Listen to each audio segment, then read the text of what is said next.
And on that note, we now turn to our underreported story. Well, according to the New England Journal of Medicine, it is now considered harmful to designate the sex on a child's birth certificate.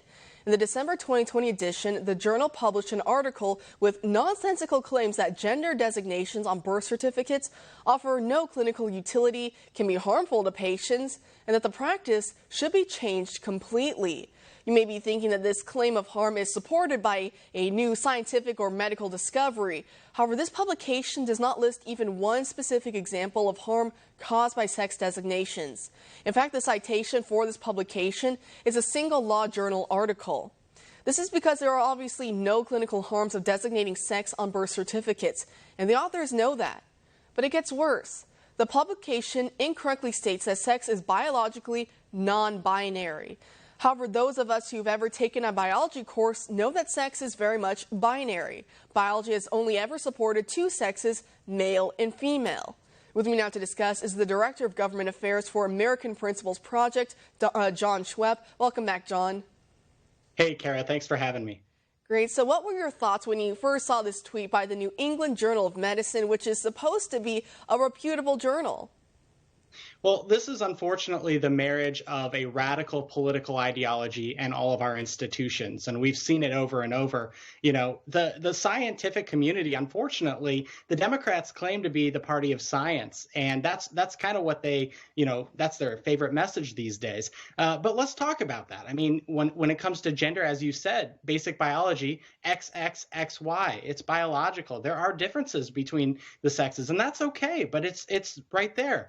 Abortion. We happen to know through science that babies feel pain at 20 weeks, and they completely ignore that, just completely. When it comes to COVID, we've had all sorts of studies coming out about masks, about the efficacy of some of the things we've been doing of these lockdowns, and they completely ignore it in favor of their ideology. So, look, maybe they're good at math. No, I'm sorry, the Democrats aren't even good at math. And the reason for that, I mean, look what's happening in Georgia and Pennsylvania and all that. They can't even count votes. So I think we have a real problem here with this marriage of politics and science, and we need to let these institutions, kind of have that independence. And I don't know how we're going to get to that point. Science is dead, and the far left killed it. Nietzsche, to reuse some of his own words, but when we look at this, it seems to me like medical malpractice almost, that we're going to have doctors, or at least the New England Journal of Medicine would like in the future for doctors to almost turn a blind eye to whether the baby that comes out is either male or female. And I know at that young age there's a lot of overlap, but there are still some differences between male babies and female babies that need to be checked out. Do you think I'm correct in saying that this is almost medical malpractice in some way, what they're pushing?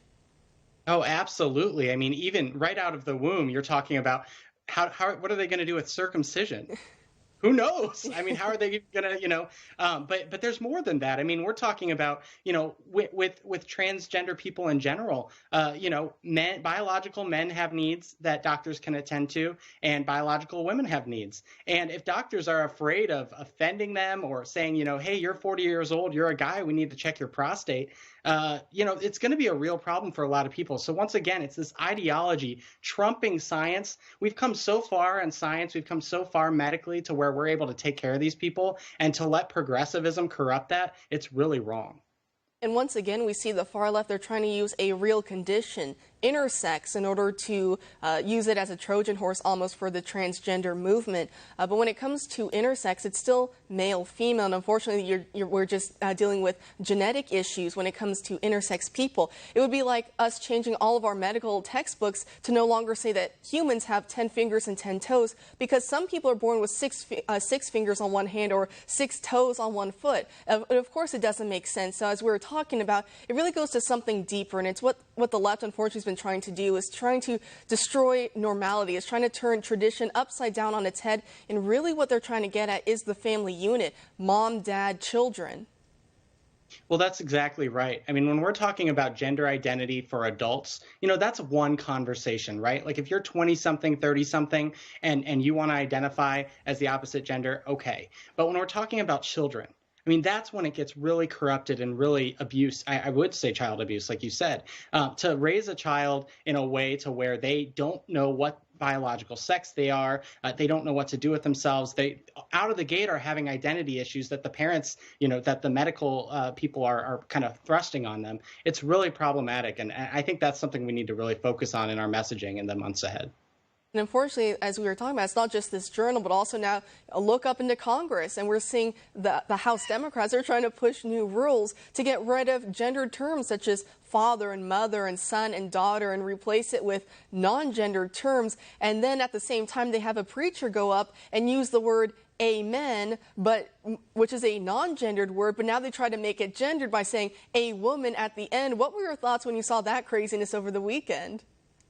It's one of those things where we can laugh at it as conservatives. It is so ridiculous, but this is what the left does. They do these things that, yeah, we'll mock in our circles, but eventually it gets normalized. And, as absurd as it is, a lot of people are talking about the root of the word amen. And that it doesn't mean man at all, but then, to say a woman, well, we can laugh at it, but this is what they're trying to accomplish. And we're going to have more and more of that happening with our language. I made a joke on Twitter, that we aren't going to be allowed to talk about menstruation anymore. It has to be womenstruation, so it's going to happen. And it's just, this is a radical movement. We can laugh at it, but really we should be outraged that they're doing what they're doing. We should be outraged, and they're not even consistent in their own logic, and that's what always gets me. For the far left people out there who look up to the House Democrats, for example, these people, they aren't even being logically consistent, because here we have the New England Journal of Medicine. They're saying gender and sex, these are non-binaries. It's not male or female. It's all along a spectrum. And then you see House Democrats trying to do the same thing by getting rid of gendered terms. However, using the words amen and a woman very clearly also say that there's a binary there. They're saying man, woman.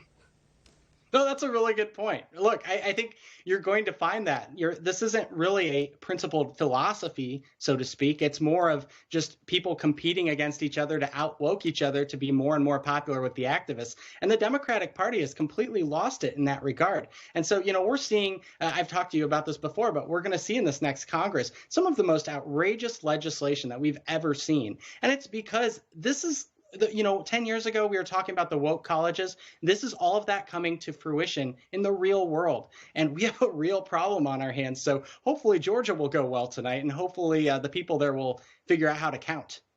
Fingers crossed, definitely. But Jon, always a pleasure. Thank you for joining us tonight. Hey, thank you, Kara. I appreciate it.